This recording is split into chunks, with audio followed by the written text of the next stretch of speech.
बिस्मिल्लाहिर्रहमानिर्रहीम। अस्सलामु अलैकुम वरहमतुल्लाहि वबरकातुहू। नाज़रीन इकराम, नबी करीम अलैहिस्सलाम के अहद मुबारक में जो रोमन एम्पायर थी वो बहुत ज़्यादा फैली हुई थी, और इसी सिलसिले में अल्लाह के नबी अलैहिस्सलाम ने जो रोम का बादशाह कैसर था उसको एक लेटर लिखने का फ़ैसला किया, और इस ख़त को पहुँचाने के लिए हज़रत दहिया कल्बी रज़ी अल्लाह ताला अन्हु की सिलेक्शन हुई। तो अल्लाह के नबी अलैहिस्सलाम ने उनसे कहा कि तुमने ये ख़त जो बुसरा का सरबराह है उसको देना है, तो बुसरा का सरबराह इस ख़त को आगे कैसर को पहुंचा देगा।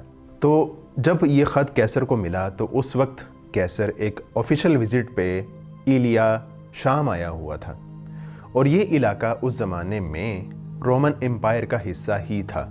तो जब ये ख़त कैसर को मिला तो कैसर ने चाहा कि अल्लाह के नबी अलैहिस्सलाम के दीन से मुताल्लिक़ बाज़ जो है वो इंफॉर्मेशन हासिल की जाए, और इसी सिलसिले में उसने जो है वो उस ग्रुप को बुलाया जो कि अबू सुफियान की क़यादत में जो है वो शाम आया हुआ था। और ये वो ज़माना है कि जिस ज़माने में अल्लाह के नबी अलैहिस्सलाम का कुफ़ार मक्का के साथ मुआहदा अमन हुआ था, और उसी मुआहदा अमन के बाद ये लोग शाम आए हुए थे। तो कैसर ने एक ट्रांसलेटर को भी बुलाया और इस ग्रुप को भी बुला लिया, और कहने लगा कि तुम में से अल्लाह के नबी अलैहिस्सलाम का ज़्यादा करीबी कौन है। तो अबू सुफियान ने कहा कि मैं उनका करीबी रिश्तेदार हूँ। तो कैसर ने कहा कि इसको ज़रा आगे बिठा दो और इसके साथियों को इसके अकब में बैक साइड पे पीछे बिठा दो, और अगर ये शख्स कोई झूठ बोले तो मुझे तुम लोगों ने बता देना है।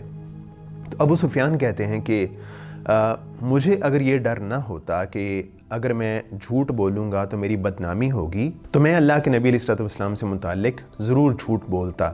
इस सारे सवाल जवाब को अबू सुफियान रज़ी अल्लाह ताला अन्हु ने ख़ुद बयान किया है।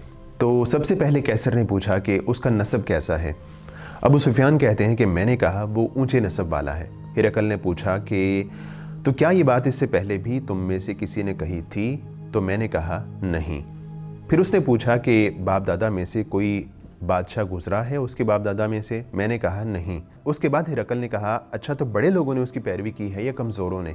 मैंने कहा बल्कि कमज़ोरों ने। और उसके बाद उसने पूछा कि ये लोग बढ़ रहे हैं या घट रहे हैं? तो मैंने कहा कि बढ़ रहे हैं। उसके बाद हिरकल ने पूछा कि क्या उस दीन में दाखिल होने के बाद कोई शख्स उस दीन से बरगश्ता होकर मुर्तद भी होता है? तो मैंने कहा नहीं होता। उसके बाद उसने पूछा कि क्या जो बात उसने कही है क्या उसे कहने से पहले तुम लोग उसको झूठ से मुत्तहिम करते थे? मैंने कहा नहीं। उसके बाद उसने पूछा कि क्या वो बदअहदी करता है? मैंने कहा नहीं, अलबत्ता हम लोग इस वक्त उसके साथ सुलह की एक मुद्दत गुजार रहे हैं, मालूम नहीं उसमें वो क्या करेगा। अबू सुफियान कहते हैं कि इस फ़िक्रे के सिवा मुझे और कहीं कुछ घुसेड़ने का मौका नहीं मिला। तो हिरकल ने पूछा क्या तुम लोगों ने उससे जंग की है? मैंने कहा जी हाँ।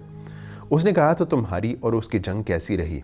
तो मैंने कहा जंग हमारे और उसके दरमियान डोल है, वो हमें ज़िक पहुंचा लेता है और हम उसे ज़िक पहुंचा लेते हैं। उसके बाद हिरकल ने पूछा तुम्हें किन बातों का हुक्म देता है? तो मैंने कहा वो कहता है सिर्फ़ अल्लाह की इबादत करो, उसके साथ किसी चीज़ को शरीक ना करो।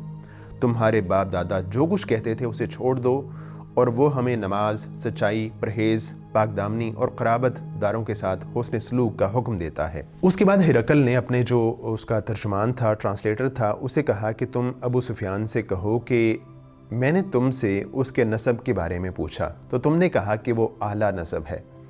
तो पैगंबरों के बारे में यही उसूल रहा है कि पैगंबर हमेशा आला नसब के होते हैं। उसके बाद मैंने तुमसे पूछा कि क्या उससे पहले भी तुम में से किसी शख्स ने नबूवत का दावा किया है? तो तुमने कहा नहीं किया। अगर तुम्हारा जवाब हाँ में होता तो मैं कहता कि इसने अपने से पहले पैगंबरों को कॉपी कर लिया है। उसके बाद मैंने तुमसे पूछा कि क्या इसके बाप दादा में से कोई शख्स बादशाह गुजरा है? तुमने कहा नहीं गुजरा। इसका मतलब ये है कि अगर ऐसा होता कि उसके बाप दादा में से कोई बादशाह गुजरा था तो मैं समझता कि ये शख्स अपने बाप दादा की बादशाहत को पाने के लिए ऐसा काम कर रहा है। उसके बाद मैंने तुमसे पूछा कि क्या तुमने उसे कभी झूठ से मुत्तहिम किया है? तो तुमने जवाब ना में दिया। तो इसका मतलब ये है कि जो बंदा लोगों के बारे में झूठ नहीं बोलता वो अल्लाह के बारे में झूठ कैसे बोल सकता है? اس کے بعد میں نے تم سے پوچھا کہ اس کے دین کو قبول کرنے والے کیا کمزور لوگ ہیں یا طاقتور ہیں؟ تو تم نے کہا کمزور لوگ اس کا دین قبول کر رہے ہیں۔ تو ہمیشہ سے یہ روایت رہی ہے کہ پیغمبروں کا دین کمزور لوگ ہی پہلے قبول کرتے ہیں۔ اس کے بعد میں نے تم سے پوچھا کہ کیا اس کے دین سے کوئی بندہ مرتد ہو کے اس کے دین کو چھوڑتا ہے یا نہیں چھوڑتا؟ تو تم نے کہا کہ نہیں چھوڑتا۔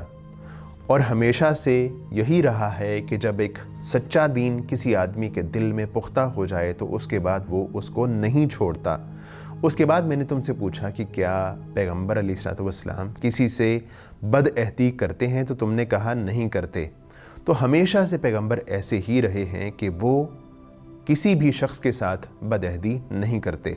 پھر میں نے تم سے پوچھا کہ وہ تمہیں کس بات کا حکم دیتا ہے؟ تو تم نے کہا کہ وہ ہمیں اللہ کی عبادت کرنے، سچ بولنے، پرہیزگاری اختیار کرنے کا حکم دیتا ہے۔ تو ہمیشہ سے پیغمبر ایسے ہی رہے ہیں اور انہی باتوں کا حکم دیتے رہے ہیں۔ اس کے بعد ہرقل کہنے لگا کہ اگر میں زندہ رہا تو اس پیغمبر کی جو بادشاہت ہے، اس کی جو وسعت ہے، وہ میرے قدموں تک بھی پہنچے گی، اور اگر میرے لیے ممکن ہوتا تو میں مکہ جاتا اور پیغمبر علیہ السلام کے پاؤں دھو کے جو ہے وہ ان کو دھوتا۔ اس کے بعد جب ہرقل نے جو ہے وہ خط منگا کے پڑھا تو اس کے دربار میں آوازیں بلند ہونا شروع ہو گئیں۔ تو ہرقل نے ابو سفیان اور ان کے پورے گروپ کو محل سے باہر نکال دیا، اور اس کے بعد جو ہے وہ ابو سفیان کہتے ہیں میں نے کہا کہ یہ نبی کریم علیہ السلام کا معاملہ تو بہت زیادہ بڑھ گیا ہے۔ خیر جو ہرقل تھا، ایلیا سے فارغ ہونے کے بعد وہ حمص گیا، اور وہاں اس نے اپنے دربار میں جو بڑے بڑے رؤساء اور بڑے بڑے سردار تھے ان کو بلایا، اور اندر بلانے کے بعد اس نے دروازوں کو لاک کروا دیا۔ سب لوگ جب اندر آ گئے تو اس نے بالکنی سے باہر آیا اور بلند آواز سے سب کو مخاطب کر کے کہنے لگا کہ اے سردارو دیکھو، میں نے پیغمبر کے بارے میں بہت ساری معلومات اکٹھی کی ہیں۔ وہ پیغمبر سچا پیغمبر ہے، وہ پیغمبر اللہ کی طرف سے بھیجا ہوا پیغمبر ہے۔ تم میری بات مانو، اگر تم کامیابی چاہتے ہو، اگر تم اپنی بادشاہت باقی دیکھنا چاہتے ہو تو تم اس پیغمبر کا کلمہ پڑھ لو اور مسلمان ہو جاؤ۔ جب اس نے یہ بات کہی تو جتنے بھی سردار تھے وہ جنگلی گدھوں کی طرح وہاں سے بھاگنا شروع ہو گئے۔ جب وہ دروازوں کی طرف بھاگے تو ان کو آگے دروازے لاک ملے، دروازے بند تھے۔ تو کیسر نے فوراً اپنا پینترا بدلا اور سب کو واپس بلایا، اور واپس بلا کے کہنے لگا کہ دیکھو، میں تمہیں جو اسلام قبول کرنے کا کہہ رہا تھا وہ محض تمہاری آزمائش تھی۔ میں یہ دیکھنا چاہتا تھا کہ تم میں سے کون شخص ایسا ہے کہ جو اپنے دین پر پختہ اور کاربند ہے۔ میں مسلمان نہیں ہو رہا اور تمہیں بھی مسلمان ہونے کا حکم نہیں دیتا۔